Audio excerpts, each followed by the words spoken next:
But let's move it on to our first quick hit of the night. Ah, you got it there. There we go. We're on point now.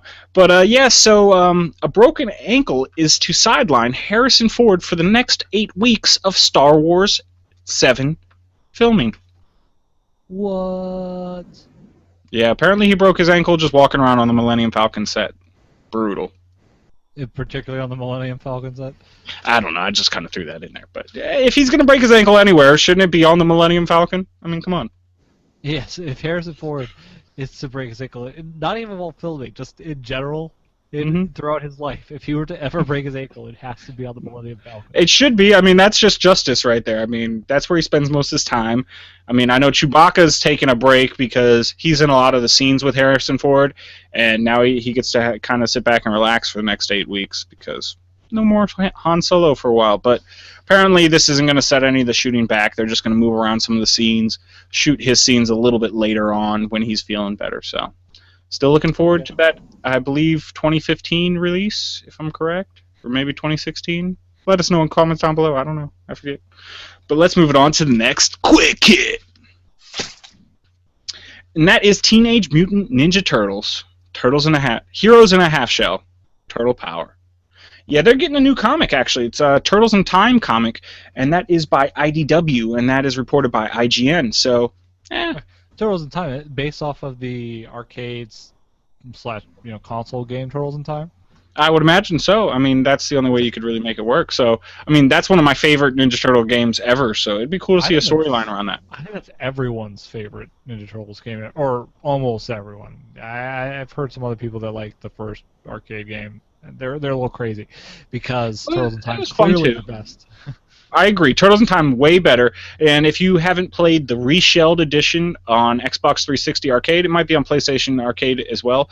Go ahead and check that out. It's probably only like $5 now, and it is awesome. Who doesn't love Ninja Turtles? I think though that I don't think the reshelled version was as good as the original. At least the Super Nintendo version I think was the best because Super Nintendo.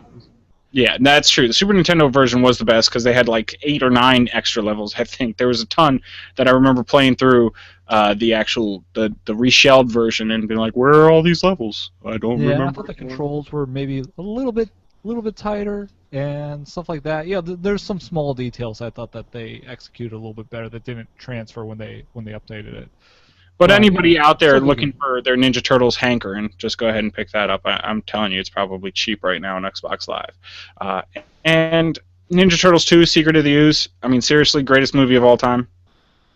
It was a good movie. I remember watching that. No, not just a good movie. Greatest movie of all time. That was my serious look right there. Yes, now my eyes are drying out. AFI, you gotta stop this playing around by putting that Citizen Kane, Godfather, all that up there on your list. Teenage Mutant Ninja Turtles 2. And I've seen Citizen Kane. I've seen that movie. That movie is not very good. All right? I don't care what you say. That is not a good movie. Even for back then, it was not very good. Rosebud? Who the heck cares what Rosebud is? By the way, it's a sled. Yeah. I just spoiled the whole movie. What is with you and your spoilers of the greatest movie of all time?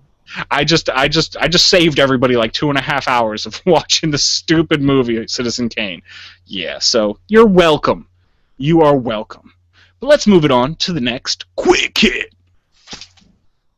And we're getting good. We're smooth with that right there. But so 22 Jump Street leads the box office with $60 million in U.S. box office sales. Coming in number 2.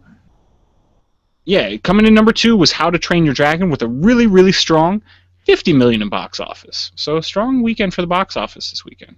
And actually, 22 Jump Street, that is the second highest opening for a rated R comedy movie in this weekend time slot. I don't know why they do that, but the number 1 is still Hangover 2, which really wasn't that good. But 22 Jump Street, I heard, is awesome. Definitely want to go check it out. No, I'm surprised though. Like I remember stuff about 21 Jump Street and 22 Jump Street. They both look good. I just didn't expect them to be as big a hit as that. Oh, 21 Jump Street, if you haven't seen that, I mean, granted, Channing Tatum, you don't look at him and say, oh, he's probably a good comedy actor. You really don't think that, but he does amazing. Jonah Hill is perfect in that movie. I mean, I haven't seen 22, but 21, James Franco's little brother, Dave Franco, is awesome in that movie, too. So check it out if you haven't seen that yet. It's all over FX. Like, you can't turn on that channel without that movie. Like, I swear they have it on a 24-hour loop right now. But it's funny and worth seeing, so check it out if you haven't. But let's move it on. I've also heard good things about How to Train Your Dragon. At least not of 2, but the first one anyway, is being good even for adults. So yeah, it's one of those movies that if you have kids, you don't mind watching it. So I actually saw How to Train Your Dragon 1, and I thought it was pretty enjoyable. So I think it was on one of those marathons. Like, we're getting channels like FX doing these marathons, like TNT does with A Christmas Story, where they play the same movie for 24 hours. And FX has been doing that with different ones. I believe last year for Thanksgiving, that was on for 24 hours. So I think I caught it back then. But it was pretty enjoyable. Can't hate on it. But let's move it on to the next quick hit.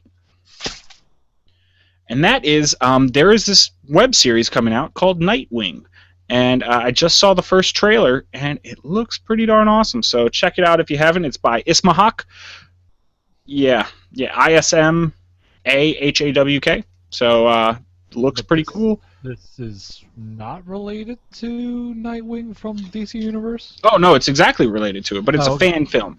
It's a fan film, and so the story's going to be taking place over his move to Bloodhaven. He breaks away from Batman, moves to this other city that's eerily like Gotham, and has a supervillain problem too. So he strikes it out on his own and tries to be his own superhero. So it's actually going to be a mini-series. I believe there's 4 or 5 episodes coming out. I'm not exactly sure. But I'm going to be checking it out when it hits the web, so you should too. Cool. And that will do it for our quick hits of the night.